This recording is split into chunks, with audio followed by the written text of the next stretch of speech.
I'm very grateful for the opportunity to read here. Henry, Eric, thank you so much. And I'm really honored to read Richard.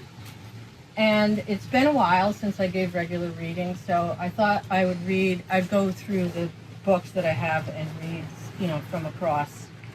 And so it's great to see so many familiar faces. I didn't expect that. So some in the audience may have heard. I'm going to start with the information that I had a terrible time sleeping last night, and that provoked me to think about, let's have some coffee before I get here, and then also I have a poem called Quitting Coffee. And I don't know if you've ever tried to quit coffee. It's easy, I've done it hundreds of times. It's rough. And recently I was traveling in the UK, and they do not know from coffee. I'm sorry. They'll always list it as Americano. And what are you doing? I think they're pouring water into espresso. It's horrible. So anyway, quitting coffee. Bruised, hoarse, I crawl out of the woods after years of feeding on roots and the long bones of wild animals. Already my ability to see at night is fading. The soles of my feet soften like soaked burlap. I lived in a tree, I slept in snow. Down on all fours, I could leap straight up and take a deer. Now, eating with a spoon, I watch the mouths of those who feed me. I can no longer feel the moon stroking my back with bony fingers, the jittery whisk of fire through cattails. The mouths make such sounds as wind in winter. I listen harder. So I return to the fold, wild-eyed, still craving. We are in such a terrible, I'm not going to go on a whole thing, but we're in the time of reckoning, and if historians look back at this time, they might call it the age of disbelief, all the disinformation available to us.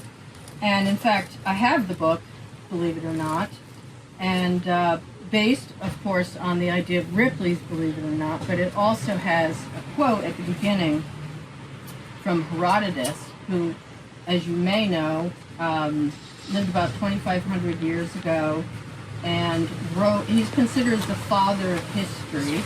There wasn't a tradition of history. He wrote the histories, and there were 9 books. But I put a quote from him at the beginning of Believe It or Not because it's applicable.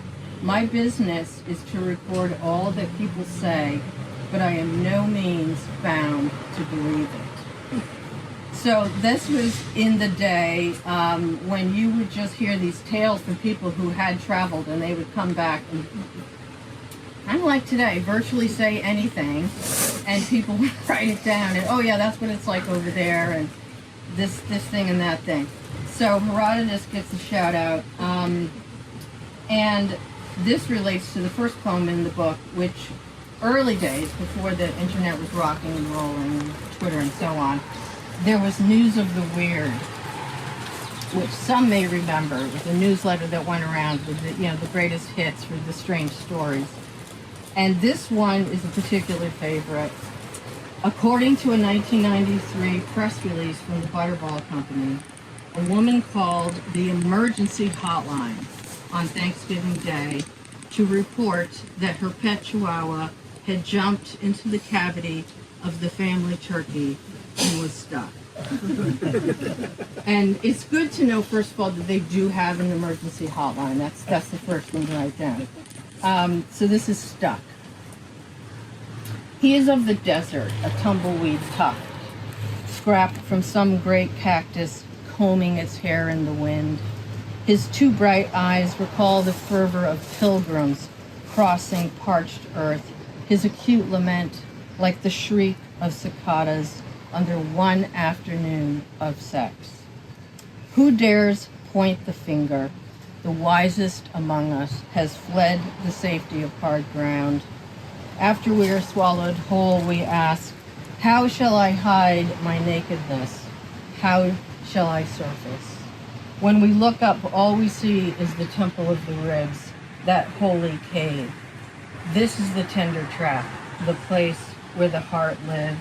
Here we can swim, really swim in the idea of love. The heat of happiness lingers in every cavity. The sound of it, thump, thump, thump, thump,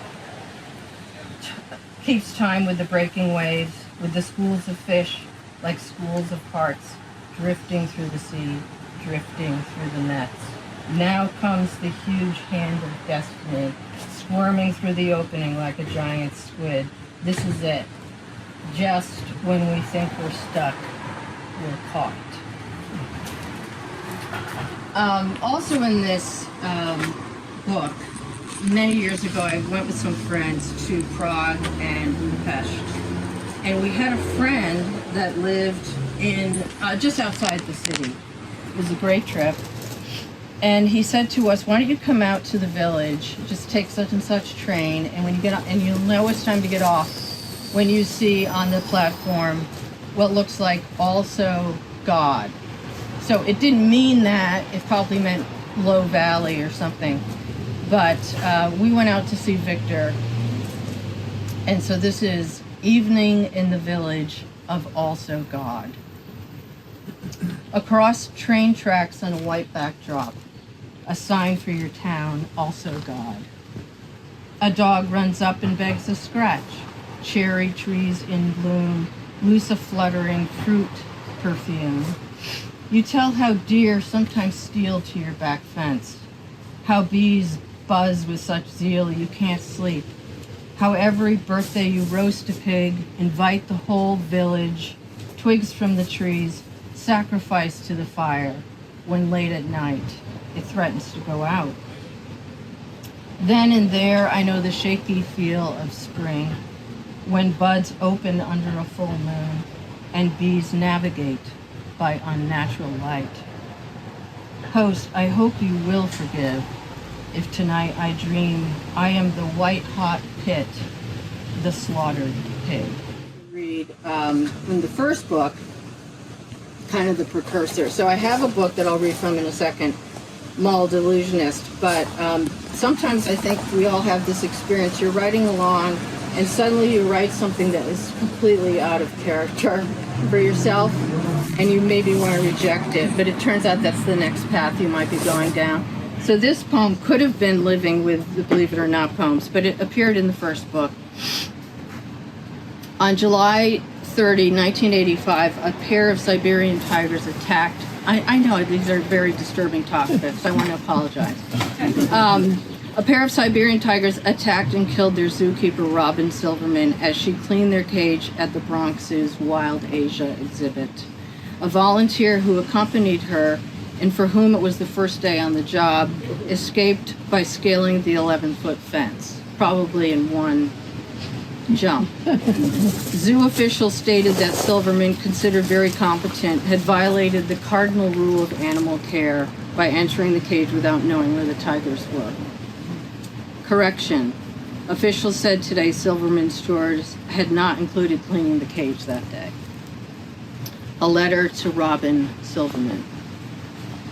Though such a death is not easily conceived as chosen, I often imagine you standing there, skillful fingers hesitant for an instant on the gate's lock, the flatly insistent morning light awash on your face, how in its pale high relief your assistant must have seen minute hairs, fine as new fur, prickling across your cheeks. Had she known, what else might she have seen? Rigid intent in a sidelong glance, a warning flush as you let yourself in. Trust is reckless, a human trait. At the last moment she saw with ferocious clarity your terrible mistake, bristling at the alien pleasure of close range. Beneath the green-black cover of imported brush, two pairs of eyes opened like glittery flowers as nostrils quivered awake, tails wagged in lazy crescents. Wild Asia whispered to instinct. However I choose to understand what brought you to the fence, I bring my own hand up to the latch. There are no cardinal rules in the treatment of one human by another. In the teeming air of our narrow escapes, we freely observe our species advance, capable and composed toward extinction, increasingly eager for what must appear as it approaches, more beautiful and superior with every step. Purple gallinule off the coast of Maine, 1,000 miles from the Gulf. It's a dream's idea of a bird. Feathers by Van Gogh, Arles blue fading to grape above citron legs. Western tanagers on Staten Island, Steller's eagle far from Kamchatka. We call them accidentals outside their range, wayward, maybe an injured wing, maybe a broken compass. When you left the house, I said out loud, though there was no one else to hear it, may you never be lost, may you always know where you are going.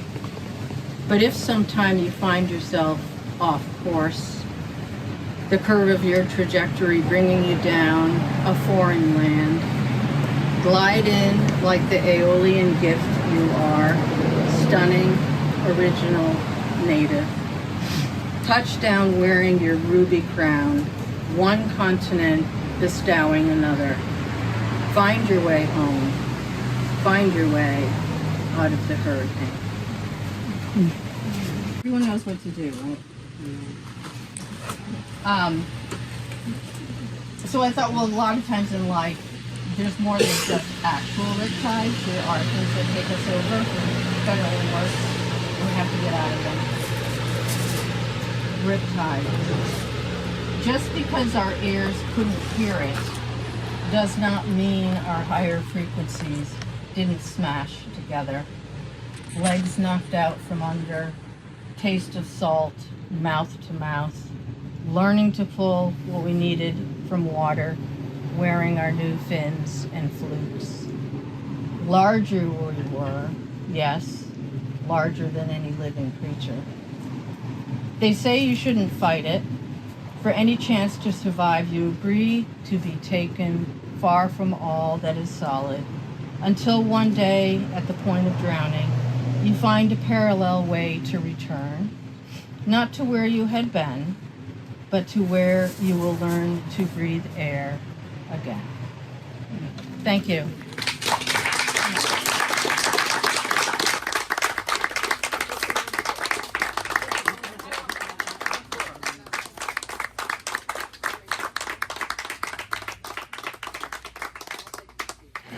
What a great evening. It's so wonderful to see so many friends.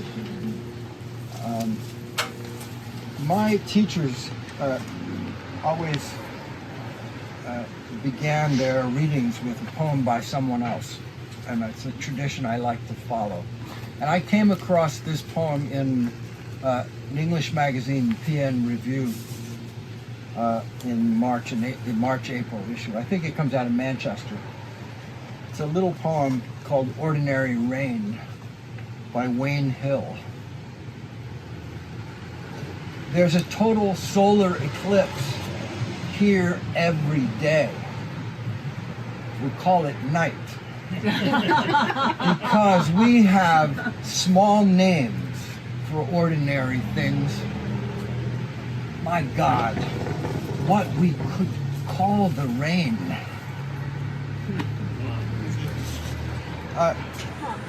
You know, when I'm about to read, I often make little notes because sometimes I get stuck.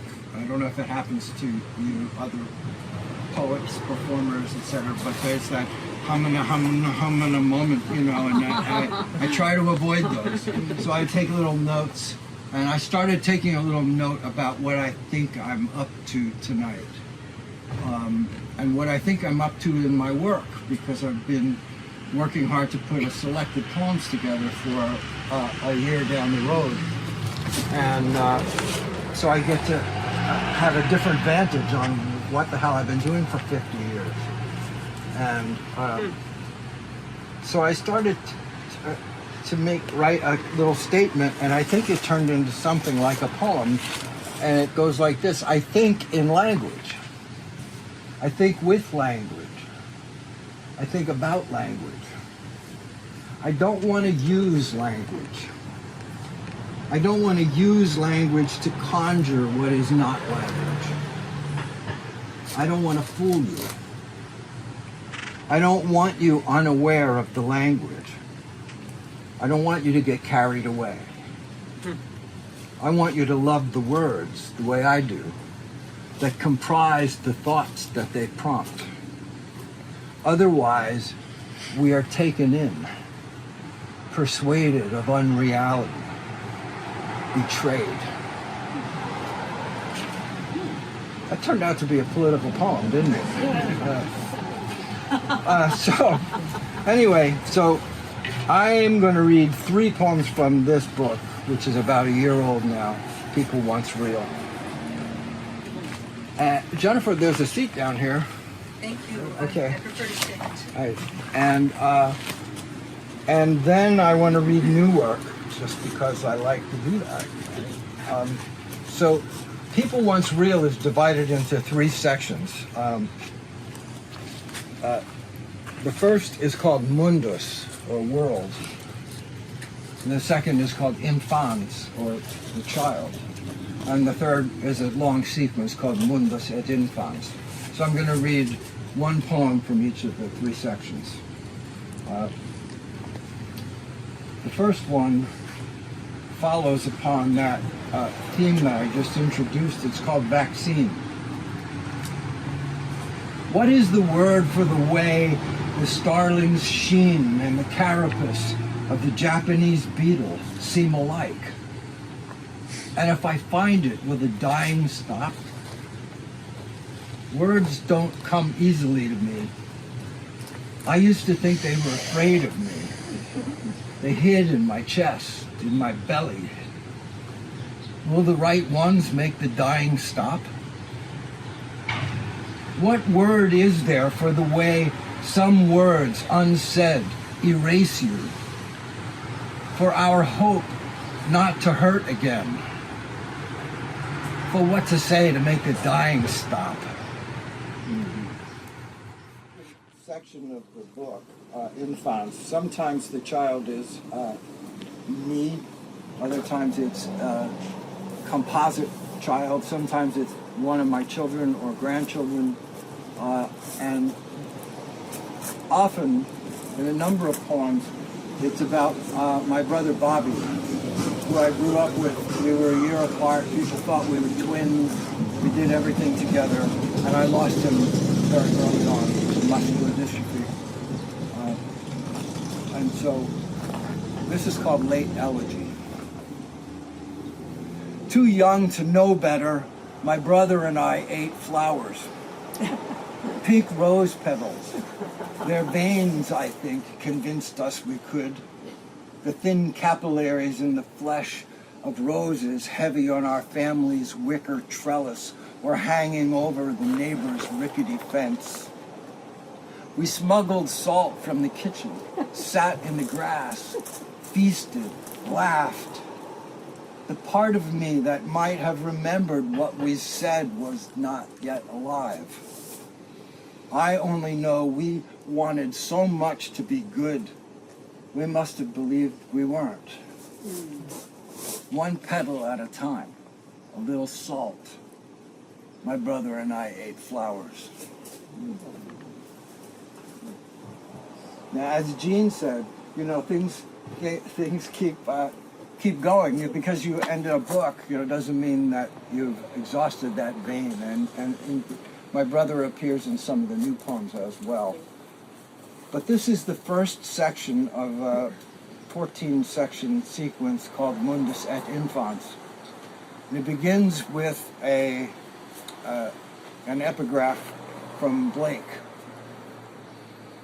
The angel that presided o'er my birth said, "Little creature formed of joy and mirth, go, love without the help of anything on earth.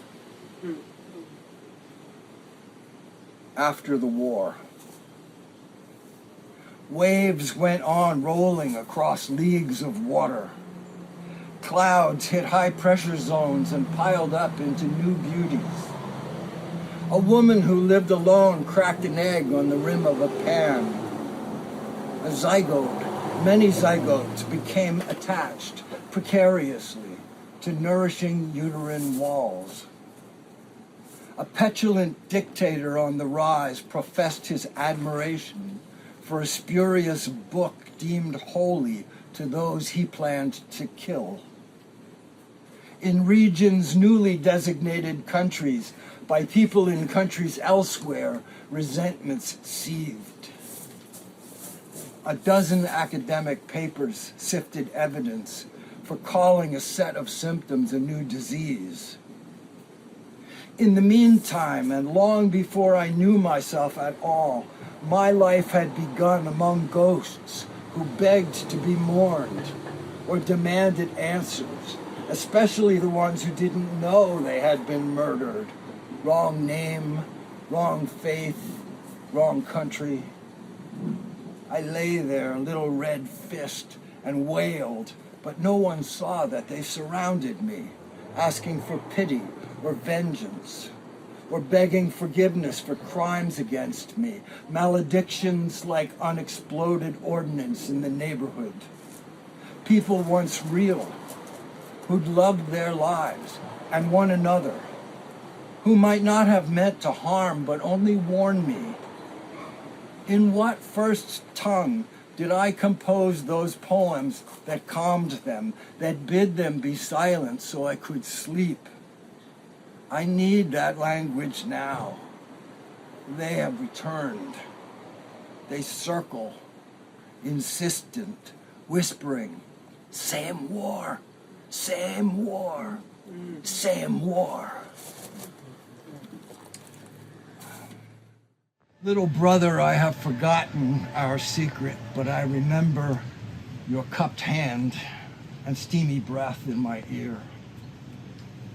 I believe you are near, adjacent my 5 hungry senses, with me as if in the spaces between my fingers, between the letters of my name, between the numbers of my years, in sounds too high for ears, too low for even foot soles. Sometimes I can almost see you, shadow of a helpless fish in the curl of a breaking wave, or hear you like halyards clinking on wobbling masts in a foggy harbor. And recently, the grieving animal I am cooked up your likeness in a dream. You, recognizably you, but nothing like the way I remember you. Your round face intent upon surviving. I never wonder who you might have become. Never think of you as almost. Rather as weightless counterweight, as abstract afterward, ungone, a visitor from nowhere. You are where all the waters go, where I take myself to soothe myself, to find a way to understand your absence, how aging I grew into it, grew onto it like a trellis. Is it your death or mine or ours or everyone's I'm moving through the whole length of this life you left so early? It's so interesting to me. I'm trying to write poems about being a grandfather that aren't sentimental. It's hard, and it's hard because of expectations. You say, I'm going to write a poem about being a grandfather, and I'm like, but the truth is, I'm writing all of these poems about my brother, who is a year apart from me, because two of my grandkids are 7 and 6, and they do everything together. And I understand much more about who I was as a child with my brother watching my grandkids. Now I can't read you anything like that because I haven't been able to write anything that isn't schlock, but I'm working on it. So I'm shifting gears here. This is like more of a broader view of political poem, perhaps. I think about shifting. It's like the Isley Brothers shout, a little bit louder now, a little bit louder now. And so now we're going to a little louder. This is called Pax Americana. As far as I can tell, the empire's still the crucified, as far as the eye can see. Hectares of crosses both sides of the road, their anguish bound for distribution to the cities and dope-sick towns that turn to gray stone and enlistment bonuses. Now rows of solar panels in the stolen fields, both sides of the road, in a sodden week of rain. Word of another friend's overdosed daughter, and mine so hurt she can only wail long syllables, trying to tell me what's just happened to her life. And on the same road, but far from here, trucks as far as the eye can see hold food and medicine for refugees and are refused by men well armed with crude maps of a future world. This one's done for, as far as I can tell. It died of cruelty. As far as I can tell, centurions still gamble.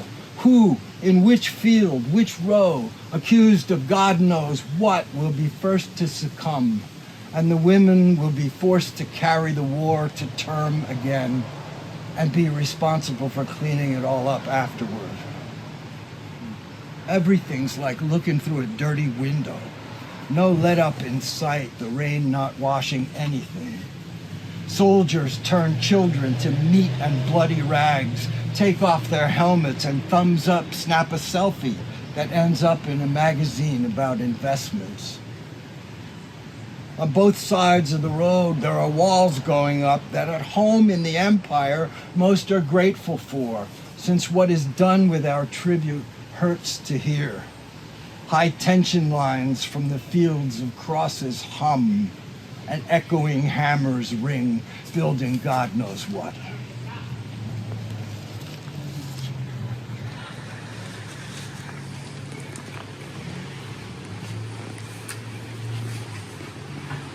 This is a poem from my friend Mossab Abu Toha.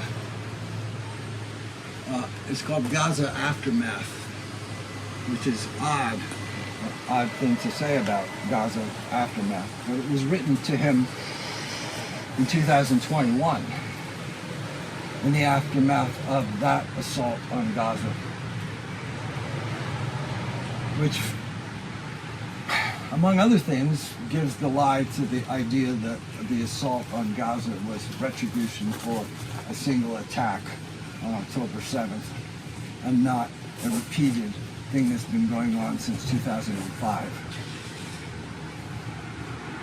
Anyway, Gaza Aftermath. Shout not, yeah, not kill, but come on, hella money. Fires in the street, drones in the air, a love poem speared and flapping on a crooked pike of rebar. Death, listen. For your own good, stop consorting with murderers. It gives the wrong impression. We owe you after all, and all of us are good for it. Before the first door opened with old designs, the story of it all was right there in the book. How fear becomes hatred if you read it right. I used to think we are here to help one another, believe all this is real and sometimes beautiful. I only think that sometimes now. Which words at least won't make things worse? Which stars are stars and which surveillance satellites? Remember, there are two sides to every dollar.